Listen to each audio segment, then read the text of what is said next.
بسم اللہ الرحمن الرحیم۔ اللہ تعالیٰ نے قرآن پاک میں ارشاد فرمایا، یقیناً ایمان والوں نے فلاح حاصل کر لی جو اپنی نمازوں میں خشوع اختیار کرتے ہیں اور جو لغویات سے یعنی کہ بیہودہ باتوں سے پرہیز کرتے ہیں، اور جو زکوٰۃ ادا کرتے ہیں، اور جو اپنی شرمگاہوں کی حفاظت کرتے ہیں سوائے اپنی بیویوں اور ان کی کنیزوں یعنی کہ لونڈیوں کے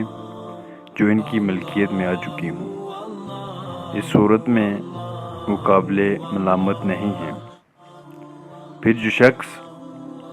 ان حلال عورتوں کے سوا کسی اور کا خواہش مند ہو تو ایسے لوگ ہی زیادتی کرنے والے ہیں،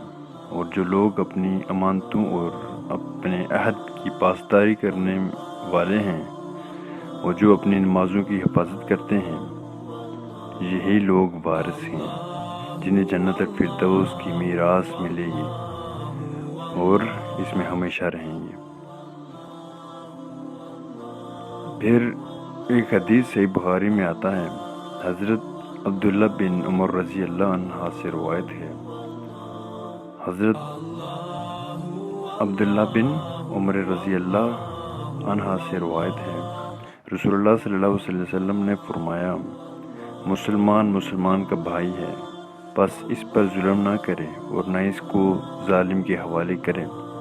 اور جو شخص اپنے بھائی کی ضرورت پوری کرے اللہ تعالیٰ اس کی ضرورت پوری کرے گا، اور جو شخص کسی مسلمان کی مصیبت کو دور کرتا ہے تو اللہ تعالیٰ اس کی قیامت کے دن کی مصیبتوں میں سے ایک مصیبت دور کرے گا، اور جو شخص کسی مسلمان کی عیب کو چھپائے اللہ تعالیٰ قیامت کے دن اس کی عیب چھپائے گا۔ تو ناظرین، یہ تھی آج کی ویڈیو، امید کرتا ہوں ویڈیو پسند آئی ہوگی۔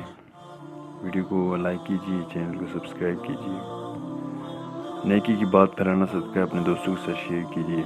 ملتے ہیں نیکسٹ ویڈیو میں، تب تک کے لیے اللہ حافظ۔ السلام علیکم ورحمۃ اللہ وبرکاتہ۔